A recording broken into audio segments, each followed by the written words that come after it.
Hi guys, welcome back to my YouTube channel. I am Pratishtha and here I am with another video.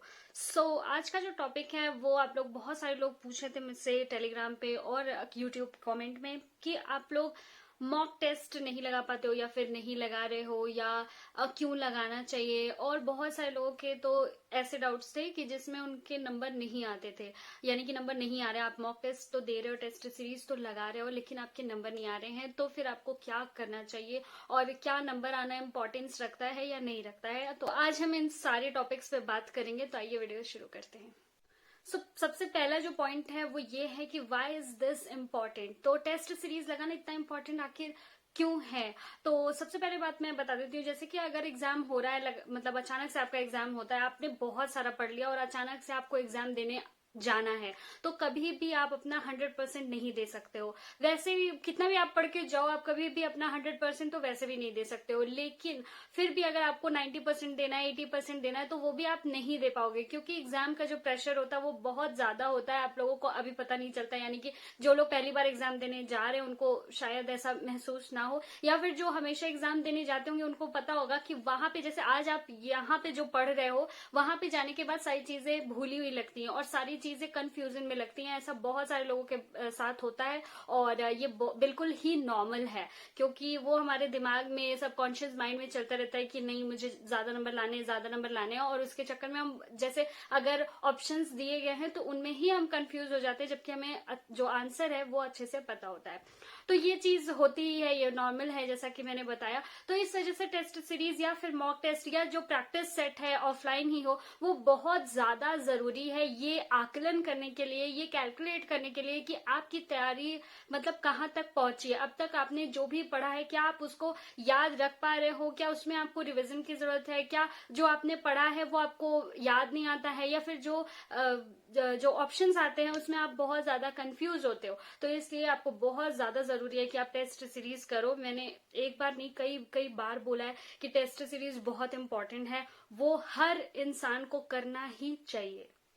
तो इससे एक तो ये चीज होगी कि इससे आपको अंदाजा लग जाएगा कि आपकी तैयारी कितनी हुई है, और अगर आपकी तैयारी पूरी नहीं भी हुई है तो भी कई टॉपिक्स ऐसे होते हैं, जैसे आप कितना भी पढ़ लो, बुक में कितना भी पढ़ लो, लेकिन कुछ टॉपिक्स ऐसे होते हैं जो हमेशा छूट जाते हैं या आपके दिमाग से रह जाते हैं, या फिर वो बोरिंग लगते हैं, इसलिए आपने उसको पढ़ा ही नहीं, इंटरेस्ट लिया ही नहीं उस चीज में। तो वो सारी चीजें आपकी टेस्ट सीरीज से कवर हो जाती हैं। कैसे कवर होती है ये मैं अभी बाद में बताऊंगी, लेकिन कवर हो जाती हैं। अगर उस टॉपिक से आपने एक भी क्वेश्चन देखा तो वो टॉपिक भी आपका अच्छे से तैयार हो सकता है और आप एग्जाम से पहले कुछ भी नहीं छोड़ोगे। तो ये चीजें इंपॉर्टेंस रखती हैं। और दूसरी बात ये होती है कि जो लोग टेस्ट सीरीज बनाते हैं, अगर आप लोग टेस्ट सीरीज प्रॉपर करोगे या ज्वाइन करके कोई भी टेस्ट सीरीज है, मैंने 4-5 के नाम बहुत बार आप लोगों को बताए हुए हैं, तो अगर आप उनके टेस्ट सीरीज करोगे तो वो लोग ऐसा ही पेपर बनाते हैं जैसे एसएससी यूजुअली अपना पेपर देती है। तो एकदम पैटर्न उनका वैसा ही रहता है, 2 घंटे आपको बैठना पड़ता है, टाइमर चल रहा होता है, उतने ही क्वेश्चन आते हैं और वैसे ही सेक्शंस होते हैं।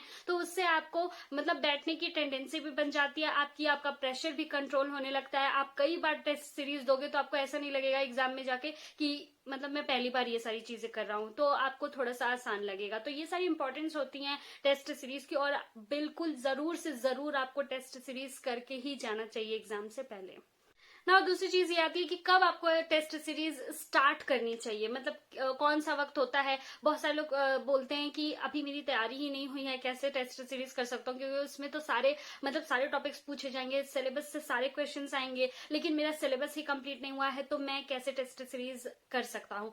तो आंसर ये है कि टेस्ट सीरीज आज के आज आपको स्टार्ट करनी चाहिए। यानी कि आपने प्रिपरेशन जब भी स्टार्ट किया, तो अगर मान लीजिए 1 साल का आपका प्रिपरेशन था, तो आप 1 महीने बाद स्टार्ट कर सकते हैं। लेकिन जैसा कि आप देख रहे हैं कि मार्च में आपका एग्जाम है, मार्च में ना भी हो, अगर अप्रैल में भी एग्जाम होता है, मई में भी होता है एग्जाम, तो भी आपको आज से ही टेस्ट सीरीज स्टार्ट करनी है।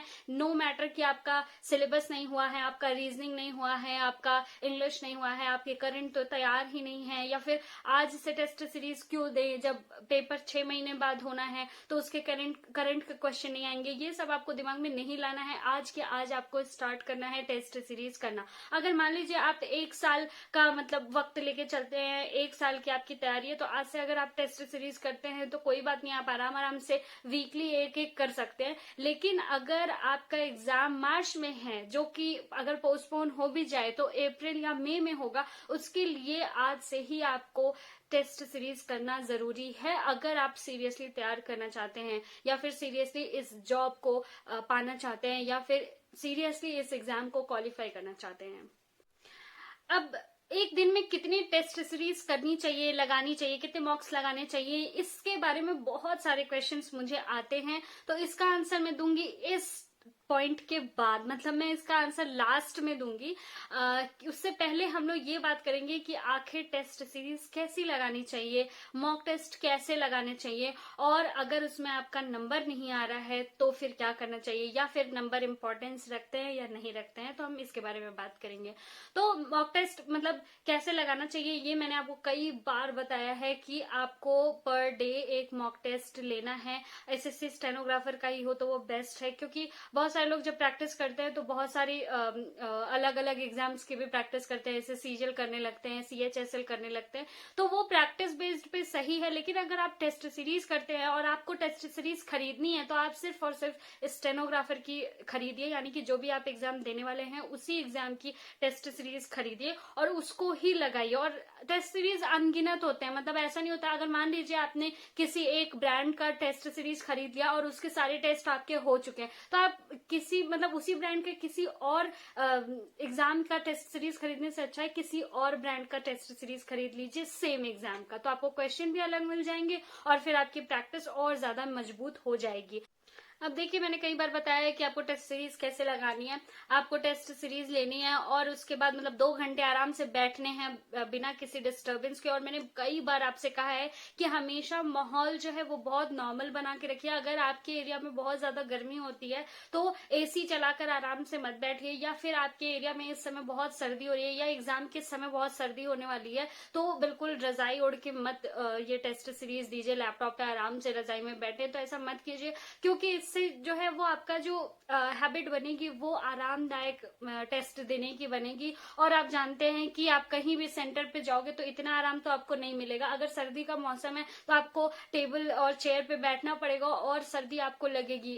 हो सकता है रूम में खिड़की हो लेकिन उसके दरवाजे ना लगे हो, शीशे ना लगे हो, तो ठंडी हवा आपके पास आएगी और आपका हाथ ही नहीं चलेगा। इसलिए हमेशा माहौल ऐसा बना के रखिए कि बिल्कुल नॉर्मल हो, कितना भी मतलब जो स्थिति है वो आपके बिल्कुल अगेंस्ट हो, लेकिन आपको टेस्ट देने में कोई प्रॉब्लम नहीं आनी चाहिए। ये आपके एग्जाम की तैयारी मतलब होनी चाहिए, ऐसा होना चाहिए, ऐसी प्रैक्टिस, ऐसी कड़ी जो कड़ा जो माहौल होता है उस तरीके के माहौल में आपको प्रैक्टिस करनी है, तभी इसका फायदा होगा। अगर आप आराम से रजाई में बैठ के करें या फिर बहुत धूप हो रही है तो आप एसी चलाकर आराम से करें, तो यहाँ तो आप एसी चला के कर रहे हैं, आप 200 में से 200 क्वेश्चन करें, लेकिन वहां पे जब आपको बहुत ज्यादा गर्मी लगेगी, हो सकता है पंखे ना हो सकता है बहुत आसपास बैठाया गया हो लोगों को, या रूम बहुत छोटा हो, कई तरीके की चीजें हो सकती हैं। अगर आप लोग कोई एग्जाम देने जाते होंगे सेंटर्स पे तो आपको पता होगा। तो इसलिए अपने आप को ऐसा बनाना है, ऐसी चीज के लिए तैयार रखना है कि आपका माहौल बिल्कुल नॉर्मल हो। थोड़ी बहुत इधर उधर आवाज भी हो रही हो तो आपको कोई प्रॉब्लम नहीं होनी चाहिए, क्योंकि सेंटर पे कई तरह की आवाजें होती रहती हैं और आप डिस्ट्रैक्ट हो सकते हैं। तो ऐसे माहौल में बैठ के 2 घंटे बिल्कुल आपको देने हैं पूरा टेस्ट सीरीज को। और जैसे आप एग्जाम देने जा रहे हो, यानी कि आपको बिल्कुल वैसा माहौल लगना चाहिए कि एग्जाम दे रहे हैं, तो 2 घंटे आपको कुछ नहीं, ना उठना है, ना बैठना है, ना पानी पीने जाना है, ना वॉशरूम जाना है, ना खाना खाने के लिए उठ जाना है, कुछ नहीं। आप 2 घंटा वैसे रखो और टेस्ट देना स्टार्ट करो। अब टेस्ट देने का तरीका भी वैसा ही होना चाहिए जैसा आप एग्जाम में देना चाहते हो। अगर आपको लगता है कि मुझे पहले जीएस करना है 15 मिनट्स में, तो सिर्फ 15 मिनट रखिए जीएस के लिए। उसके बाद आपका जीएस हुआ या नहीं हुआ आपको उसको छोड़ देना है, क्योंकि आपने सोचा है कि आपने 15 मिनट्स में करना है जीएस, तो अब सिर्फ 15 मिनट्स ही दीजिए। अगर उससे ज्यादा जाता है तो आप जीएस को छोड़ दीजिए, वहां पे रीजनिंग पर आ जाइए। आप रीजनिंग मैक्सिमम, मैं बता देती हूँ टाइम कि आपको रीजनिंग मैक्सिमम 45 मिनट्स में करने हैं। कभी कभी ऐसा होता है जैसे पिछले एग्जाम में हुआ कि 1-1 घंटा लोगों को लग गया रीजनिंग में, तो कभी कभी ऐसा होता है, लेकिन जो यूजुअली आपको टाइम लेके चलना है वो चलना है 45 मिनट्स। और बहुत सारे लोग होते हैं जिनका इनसे भी कम समय में हो जाता है, यानी वो 30-35 मिनट्स में रीजनिंग कर लेते हैं। वो उनके जिनकी रीजनिंग बहुत अच्छी होती है उनकी बात है। तो 45 मिनट्स आप ये बना के चलिए।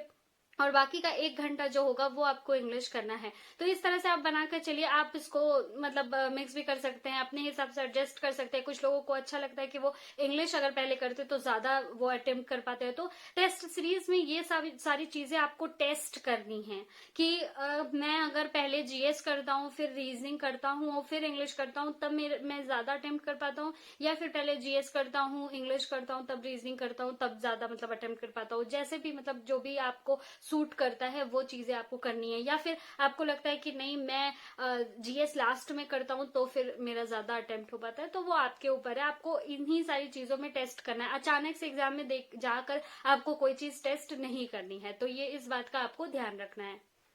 और जैसा कि आपको पता है कि टेस्ट सीरीज जब आप दे रहे हो तो आप अपने घर में बैठे हो आराम से, आपके पास सारी सुविधाएं हैं और मोबाइल भी है, लैपटॉप पे आप दे रहे हो टेस्ट सीरीज। तो कभी भी ऐसा धोखा मत कीजिए कि आप घर पे दे रहे हो, या फिर हो सकता है टेस्ट सीरीज के बाद आपके भाई बहन पूछते हो कि कितना नंबर आया तुम्हारा, या फिर कोई आपका फ्रेंड हो वो भी आपके साथ में टेस्ट दे रहा हो तो वो पूछे, या फिर अपने घर पे टेस्ट दे रहा हो, या फिर आपके मतलब पूरा ग्रुप हो उसमें आपको अपना रिजल्ट शो करना हो कि आज की टेस्ट सीरीज में मेरा इतना मार्क्स आया। तो कभी भी बेईमानी मत कीजिए। अगर आज आप किसी को शो करने के लिए बेईमानी करते हैं कि गूगल से देख के जीएस के क्वेश्चंस लिख दिए, गूगल से देख के रीजनिंग के उसके इंग्लिश के क्वेश्चन लिख दिए, या फिर बुक में से लिख दिया ताकि आपके नंबर ज्यादा आ जाए, तो फिर ये आप अपने साथ धोखा कर रहे हो। आज तो हो सकता है आपकी बड़ी वाहवाही हो जाए, लेकिन उसके बाद जीतेगा वही जो फाइनल एग्जाम को पास करेगा। और फाइनल एग्जाम में आपको ऐसा कोई सोर्स नहीं मिलेगा, आपको बुक्स नहीं होंगी, आपके पास मोबाइल नहीं होगा। तो इस वजह से ऐसा कोई भी काम मत कीजिए जो अपने आप के साथ धोखे जैसा हो। आपको इस एग्जाम को पास करना है, ना कि किसी और को दिखाना है कि मेरा इतना नंबर आया है या मैं बहुत तेज हूं। ऐसा आपको नहीं करना है, ठीक है। तो इस बात का ध्यान रखिए कि कभी भी चीटिंग मत कीजिए अपने स्किल टेस्ट को अपने टेस्ट सीरीज को सॉल्व करते हुए, मॉक टेस्ट को सॉल्व करते हुए।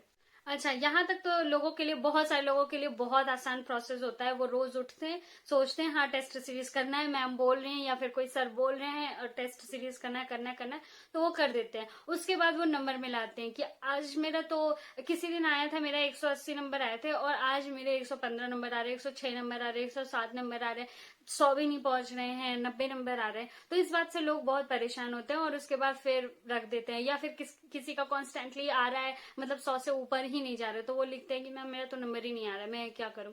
तो ये गलती आपको नहीं करनी है। आपको समझना पड़ेगा कि आखिर टेस्ट सीरीज की जो इम्पोर्टेंस है वो क्या है, क्यों लोग आपको बोल रहे हैं कि टेस्ट सीरीज करो, और उसको असली में करने का तरीका क्या होता है। हम लोग आपको इसीलिए बोलते हैं, जैसे मैंने अभी एक्सप्लेन किया, कि आपको पूरी टेंडेंसी बनानी है कि हाँ आपको आदत बनानी है एग्जाम में बैठने की, क्वेश्चंस को एक्सेप्ट करने की, सारी चीजें आपको ये आदत बनानी है। दूसरी चीज ये उसका फायदा है टेस्ट सीरीज का कि आपको बहुत सारा मतलब एक क्वेश्चन बैंक आपके दिमाग में तैयार हो जाता है। जैसे कि अगर आज मैं आपसे कोई क्वेश्चन पूछूं और उसका आंसर आज आप नहीं भी दे पाए, लेकिन मैंने आपसे वो क्वेश्चन पूछा था, आप जाकर उसको मोबाइल में या फिर कैसे भी उसको सर्च करोगे और इस क्वेश्चन को आप कभी भी नहीं भूलोगे। ऐसा होता ही है।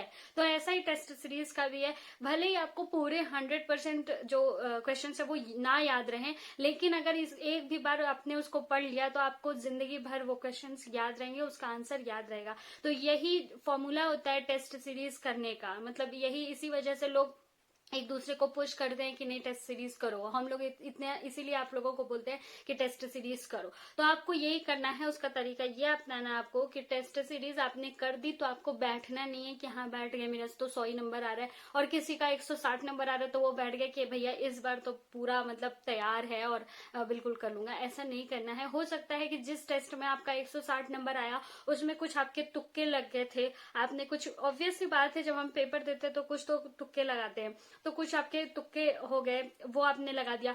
कुछ का आपको आंसर लगा कि ये होगा, आपने गलत तरीके से सोचा था। जैसे मैं एग्जांपल देती हूँ कि जब हम इंग्लिश का कॉमन एरर करते हैं, जब एरर स्पॉट करते हैं, तो अलग अलग सेक्शंस होते हैं, मतलब ए में गलती है या बी में गलती है या सी में गलती है। तो आप देखते हैं कि ए में भी कुछ मतलब वर्ड्स का एक ग्रुप होता है, बी में भी वर्ड्स का ग्रुप होता है, सी में भी वर्ड्स का ग्रुप होता है। तो उस ग्रुप में से हमें कोई और लगता है कि अच्छा इसके वर्ब में गलती होगी, इसलिए आपने उसको टिक कर दिया। तो सेक्शन तो आपने सही टिक किया कि हाँ बी वाले में गलती होगी, पर उसका रीजन आपने जो सोचा था वो नहीं था, मतलब कि उसके वर्ब में नहीं, उसके नाउन में गलती थी। तो ये हो सकता है। इस वजह से बहुत ज्यादा जरूरी है, अगर आपको टेस्ट सीरीज का, मॉक टेस्ट का, प्रैक्टिस सेट का एकदम मतलब निचोड़ निकालना है, उससे 100% लेना है, तो आपको ये करना पड़ेगा कि जब भी आप टेस्ट सीरीज दे दो, आपका रिजल्ट आ गया, आप देख लो अच्छा इतने मार्क्स आ रहे हैं, उसके बाद आपको आंसर दिया जाता है, पूरा उसका पीडीएफ भी होता है कि मतलब आपने क्या सही किया था, इसका आंसर क्या सही होगा, और एक्सप्लेनेशन भी होता है। तो वो चीजें आपको पूरी पूरी चेक करनी है कि आपने क्या लगाया था वहां पे, इसका आंसर क्या है और क्यों है, मतलब एक्सप्लेनेशन भी आपको चेक करना है कि क्या आपने सही सोचकर लगाया था या फिर आपने कुछ और सोचा था, वो लगाया था पर आपका सही हो गया था लेकिन रीजन कुछ और है। तो इन सब बातों का आपको ध्यान रखना है। दूसरी बात, जितने भी हम तुक्के लगाते हैं उन सारे क्वेश्चंस को ठीक है आप अपने नंबर में तो काउंट करो। अगर आपका नंबर आ गया 120 नंबर, तो आप 120 नंबर सोचो कि हाँ ठीक है इस टेस्ट सीरीज में मेरा 120 नंबर आया है, लेकिन जो कुछ आपने तुक्के मारे हैं उसका आंसर एक्सप्लेनेशन देख के आप अपने आप को श्योर कर लो कि अच्छा ठीक है मैंने तो तुक्का मारा था पर इसका आंसर ये होता है। क्योंकि अगर आज आपने तुक्का मार दिया तो तुक्का मारने वाली चीजें याद तो रहती नहीं है कि ये वाला सही था। आपने जो तुक्का मारा, अगर मान लीजिए 120 क्वेश्चंस में से वो 5 क्वेश्चन थे जो आपने तुक्के मारे थे, तो आपको जब आपने चेक ही नहीं किया तो आपको कैसे पता कि वो 5 क्वेश्चन क्या थे। अभी वही 5 क्वेश्चन आपके एग्जाम में आ जाए तो क्या आप उसको सही कर पाओगे? क्या आपको याद रहेगा कि आपने तुक्का मारा था तो वो सही था या गलत था, या फिर आपको उसका ऑप्शन भी नहीं याद होगा क्योंकि आपको उसके टॉपिक के बारे में नहीं पता था। आपने उस समय आपका दिमाग ने, आपके दिल ने जो भी कहा आपने उसको टिक करा था। तो इन सब बातों का बहुत ज्यादा आपको ध्यान रखना है। टेस्ट सीरीज करके सिर्फ बैठ नहीं जाना है और एवरीडे का मार्क्स नहीं लिख लेना है कि आज मेरा इतना मार्क्स आया, आज मेरा उतना मार्क्स आया, पता नहीं होगा या नहीं होगा, कभी 160 आ रहे कभी 100 भी नहीं पहुंचे। तो ये नहीं करना है आपको ये करना है कि अगर टेस्ट सीरीज आप करो 2 घंटे एकदम अच्छे से, एकदम पेपर की तरह से आप 2 घंटे टेस्ट सीरीज करिए, दीजिए, और उसके बाद जब भी आपका रिजल्ट आ जाए तो रिपोर्ट में जाकर या फिर जो भी एक्सप्लेनेशन जैसे भी आता है आपके टेस्ट सीरीज का उसको जाकर देखिए और एक्सप्लेनेशन को पढ़िए सारी चीजें। दूसरी बात, जब आपने पढ़ लिया तो बहुत सारे क्वेश्चन ऐसे होंगे जो आपने टच नहीं कर पाए होंगे, तो उनको भी पढ़िए, क्या क्वेश्चन थे, क्या उसका आंसर आपको अभी आ रहा है या नहीं आ रहा है। और कुछ क्वेश्चन ऐसे होंगे जो आपने पढ़े तो थे लेकिन आपको आ नहीं रहे थे, तो उसका एक्सप्लेनेशन जरूर देखिए। जैसे मान लीजिए इंग्लिश का कोई क्वेश्चन था जिसका रूल आपको नहीं समझ में आ रहा था, आपको नहीं आ रहा था, आपने छोड़ दिया था, उसका रूल जाकर देखिए और एक टेस्ट सीरीज की अलग से कॉपी बनाइए। उसमें एवरीडे का जो टेस्ट सीरीज आपने किया उसमें आपको जो जो भी नए नए रूल्स मिले, जो आपके गलत हो गए, जो आपको नहीं आते थे, कभी आपने नहीं सुने थे या फिर आपने पढ़ा था पर आपने रिवाइज नहीं किया इसलिए वो याद नहीं आ रहे थे, वो सारे रूल्स को आप एक बार और अपनी कॉपी पर लिखिए। इससे बहुत अच्छा आपका जो रिवीजन है वो बिना मतलब किसी नोट्स को उठाने की जरूरत ही नहीं पड़ेगी, आपका रिवीजन अपने आप हो जाएगा। तो इस तरह से आपको करना है, एक कॉपी बनानी है, टेस्ट सीरीज करिए, नंबर आ गए, नंबर नोट कर लीजिए आज का कि आज के डेट में मेरा इतना नंबर आया। उसके बाद एक्सप्लेनेशन पे जाइए, देखिए आपने क्या गलत किया, आपने क्या सही किया, आपको क्या रूल नहीं आए, क्या आए, जो रूल नहीं आए या याद नहीं आए या फिर आपको पता ही नहीं था, उसको कॉपी में भी नोट कर लीजिए कि हाँ ये रूल ये रूल ये रूल। बहुत सारी चीजें होती है जैसे कि वोकैब्स में तो आपको बहुत सारी चीजें मिलेंगी, वोकैब्स तो आपका अभी तो एकदम तैयार नहीं होगा, तो आपको बहुत सारे मतलब जो वर्ड्स हैं वो मिल जाएंगे, उनको लिखिए, उनको रिवाइज कीजिए एवरीडे ऐसे बेसिस पे, तो आपके बहुत अच्छी तैयारी हो जाएगी। नेक्स्ट डे भी आपको ऐसा ही करना है। आज का इस जो ये है टेस्ट सीरीज है हो गया, ठीक है, अभी आपको फिर आपने सारा एक्सप्लेनेशन देख लिया, मिला लिया, देख लिया कितने नंबर आ रहे हैं, कितने नहीं आ रहे हैं, कितना तुक्का सही हुआ, कैसे आपने ज्यादा अटेम्प्ट किया, मतलब कि पहले रीजनिंग जीएस और फिर इंग्लिश किया, ऐसे ज्यादा अटेम्प्ट हो पाया, या जीएस किया, इंग्लिश किया, फिर रीजनिंग किया, ऐसे ज्यादा अटेम्प्ट हो पाया। तो ये सारी चीजें आप देखिए, कितना आपका तुक्का काम करता है, कितना आप सोचते हो कि ये वाला आंसर सही होगा या एलिमिनेट करने की कोशिश करते हो तो किस लेवल पे सही होता है। कुछ लोगों का तुक्का बहुत सही होता है, कुछ लोगों का तुक्का बिल्कुल खराब होता है, तो उनको इस तरह से, क्योंकि नेगेटिव मार्किंग होती है तो उनको तुक्के नहीं लगाने चाहिए। आपको अपने आप को उस पूरे टेस्ट सीरीज में जज करना है कि मेरे लिए क्या काम करता है, तुक्के काम करते हैं या नहीं, और या फिर नहीं काम करें तो इसको बिल्कुल भी एग्जाम में नहीं करना है। जो आप एलिमिनेशन करते हैं 50-50 करते हैं उसमें आपका दिमाग काम करता है या जिस तरह से आपका दिमाग काम करता है क्या वो सही आंसर लेकर आता है या नहीं, ये सारी चीजें आपको टेस्ट करनी है। फिर एक दिन का हो गया तो ऐसा नहीं है कि बैठ जाना है एक दिन एनालाइज करके। आपको सेकेंड डे भी फिर से, जैसे फिर आप टेस्ट सीरीज देने गए तो सेम प्रोसेस आपको अपनाना है, यानी कि एवरी डे आपको जब तक एग्जाम हो नहीं जाता है तब तक आपको ये करना है। और मान लीजिए आपका टेस्ट सीरीज जो भी आपने परचेज किया था वो खत्म हो गया है अब आपका, ठीक है, वो अभी मतलब उसके कुछ मतलब पेपर्स होते हैं, किसी में 29, 28 इस टाइप के क्वेश्चन होते हैं, 30 होते हैं, 50 होते हैं, तो मान लीजिए खत्म हो गया है तो आप कोई और दूसरा क्वेश्चन बैंक उठा सकते हैं। जैसे कि किरण की बुक में भी, मतलब किरण की भी एक बुक आती है प्रैक्टिस सेट की, तो उससे कर सकते हैं। या फिर अगर आपका वो मतलब स्टेनो का पूरा हो चुका है तो आप इसकी सीजीएल की इंग्लिश उठा लीजिए या सीएचएसएल की टेस्ट सीरीज उठा लीजिए। ये सारी चीजें आप कर सकते हैं और इससे आप वो कैप्स को तैयार कर सकते हैं, एरर्स को तैयार कर सकते हैं, इंप्रूवमेंट को तैयार कर सकते हैं, पैसेज को तैयार कर सकते हैं, क्लोज टेस्ट को तैयार कर सकते हैं। तो ये सारी चीजें कर सकते हैं अगर आपकी टेस्ट सीरीज खत्म हो गई है तो। पर एवरी डे का आपका यही मोटो होना चाहिए कि आपको सिर्फ टेस्ट सीरीज देकर बैठना नहीं है, आपको उसको एनालाइज करना है, उसको एक कॉपी में लिखना है, जो भी आज नई चीजें आप उसमें से सीख रहे हो। अब बात करते हैं कि मतलब आ रहे हैं क्वेश्चन, जो भी आप टेस्ट सीरीज दे रहे हैं उनमें आपके नंबर जो हैं वो कम आ रहे हैं या बहुत ज्यादा आते हैं, या ज्यादातर लोगों की प्रॉब्लम तो यही होती है कि उनके नंबर बहुत कम आ रहे हैं, क्या करें, डिमोटिवेशन होता है, ऐसा फील होता है, वैसा फील होता है। तो उसके लिए आपको क्या करना चाहिए? तो देखिए, नंबर आपके इस समय कितने टेस्ट सीरीज में आ रहे हैं इसका कोई इंपॉर्टेंस नहीं है जब तक आप एग्जाम देने नहीं चले जाते हैं। अगर आपके नंबर इस समय ज्यादा आ रहे हैं तो इम्पोर्टेंस है, यानी कि आपने आज से स्टार्ट किया टेस्ट सीरीज देना, या फिर आप पिछले मंथ से टेस्ट सीरीज दे रहे हो और आज तक आपका लगातार 150 160 के बीच में आ रहा है, 170 के बीच में आ रहा है, तो ये इंपॉर्टेंट है। तो इससे पता चलता है कि आपकी तैयारी बहुत हाई लेवल की है, कि मतलब आपका तो हमेशा 150 से 160 170 नंबर तक आ जाता है।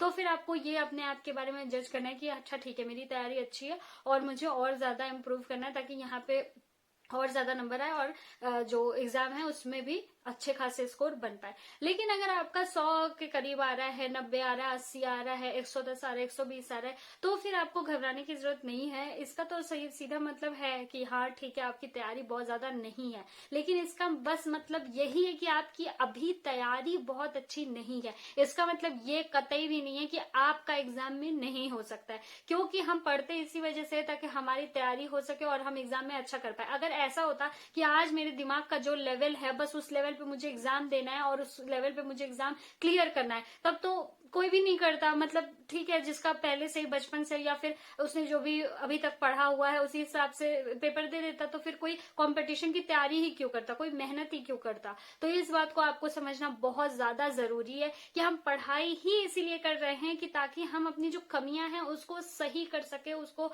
ठीक कर सके और एग्जाम आने तक उसको इतना इम्प्रूव कर ले कि हमें पेपर में कोई भी दिक्कत ना हो। तो अगर आपके 100 नंबर आ रहे हैं, 110 नंबर आ रहे हैं, 120 नंबर आ रहे हैं, तो आपको घबराने की जरूरत नहीं है। आपको सेम उसी तरह से आपको एनालाइज करना है, जैसे मैंने अभी बताया, सारी चीजें कॉपी में लिखनी है कि अच्छा ये वाला रूल नहीं आया था तो ये वाला रूल ये इंग्लिश का होता है, इंग्लिश का ये रूल होता है, वर्ब के साथ ये वाली फॉर्म लगती है अगर ये सारे वर्ड्स आते हैं। तो इस तरह से आपको कुछ चीजें लिखनी है। और रीजनिंग की, जैसे आपको रीजनिंग नहीं आया, जैसे कि जो मिसिंग नंबर होते हैं वो नहीं आया, सीरीज नहीं आया, तो ठीक है, उस समय आपका दिमाग काम नहीं किया, उस समय आपने नहीं लिखा, उस समय आपका आंसर नहीं आया, तो आप देखिए कि जो क्वेश्चन है या उसका एक्सप्लेनेशन है उसने क्या सोच कर ये लगाया, क्या फॉर्मूला उसमें लगाए। तो ऐसे ऐसे आपके पास फॉर्मूला भी जमा होते जाएंगे कि अच्छा इसमें 2 से गुणा भी कर सकते हैं, इसमें 2 से भाग भी कर सकते हैं, इसमें 0.2 से गुणा कर सकते हैं। मतलब अलग अलग तरीके का आपका पैटर्न जो है वो तैयार हो जाएगा। तो हमेशा ही बहुत सारे लोग, जो लोग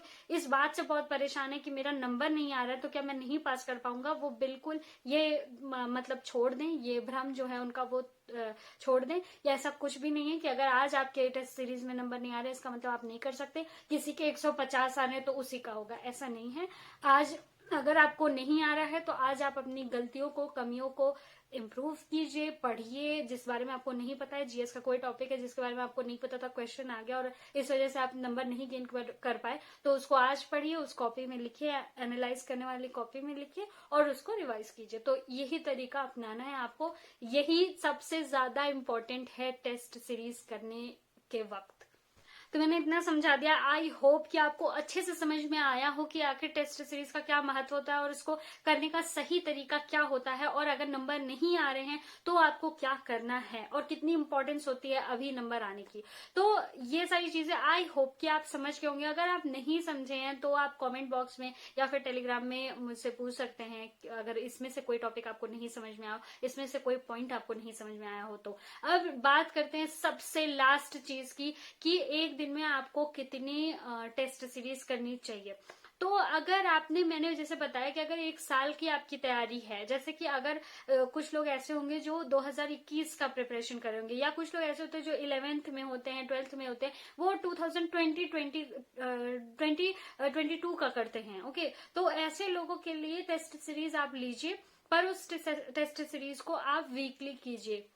वीक में एक बार कर लीजिए, वीक में 2 बार कर लीजिए, इस तरह से कीजिए। लेकिन अगर आपका एग्जाम 2020 का है और जो एग्जाम होने वाला है मार्च में, हो सकता है बहुत सारे लोग कहेंगे मार्च में तो नहीं हो पाएगा, ये हो पाएगा वो हो पाएगा, तो अगर मार्च में नहीं भी हुआ तो अप्रैल में होगा, और ज्यादा से ज्यादा मई में हो सकता है। तो अगर अप्रैल में या फिर मार्च में आपका एग्जाम है तो मैं आपको सजेस्ट करूंगी कि आपको टेस्ट सीरीज एवरी डे करना चाहिए, और एवरी डे ज्यादा नहीं, मतलब 2-4 आपको नहीं करना है, क्योंकि आपको पता है कि बहुत सारा वक्त लगेगा आपको। तो आपको पर डे 1 टेस्ट सीरीज यानी कि 1 टेस्ट देना है, क्योंकि इसमें बहुत ज्यादा टाइम लगेगा। 2 घंटे तो आपको टेस्ट देने में लगेंगे, फिर उसके बाद आपका आंसर आएगा, थोड़ा सा आप आराम आराम करोगे, क्योंकि 2 घंटे आपने लगातार बैठ लिए, थोड़ा सा टहलोगे, उसके बाद आप बैठोगे एनालाइज करने के लिए कि अच्छा ये वाला नहीं आया, वो नहीं आया। उसमें भी 1 घंटे से ज्यादा तो आपका लग ही जाएगा, मतलब इतना तो लग ही जाएगा, क्योंकि रीजनिंग आपका सॉल्व करने का टाइम नहीं जाएगा, लेकिन बाकी सारे क्वेश्चन पढ़ने में और देखने में, आंसर देखने में तो चला जाएगा। तो इतना तो चला जाएगा, और उसके बाद आपका जो मेन स्ट्रीम तैयारी चल रही है वो भी चलेगी।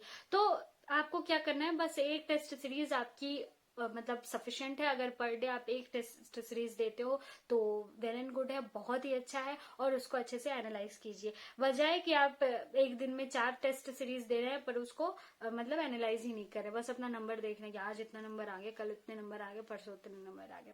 तो ओके, आई होप आपको सारी चीजें अच्छे से समझ में आई होंगी। आई होप कि मैं बहुत क्लियर रही होंगी अपना सब कुछ ये बताने में, जो भी मेरे मन में था, जो भी मैं आपको बताना चाहती थी।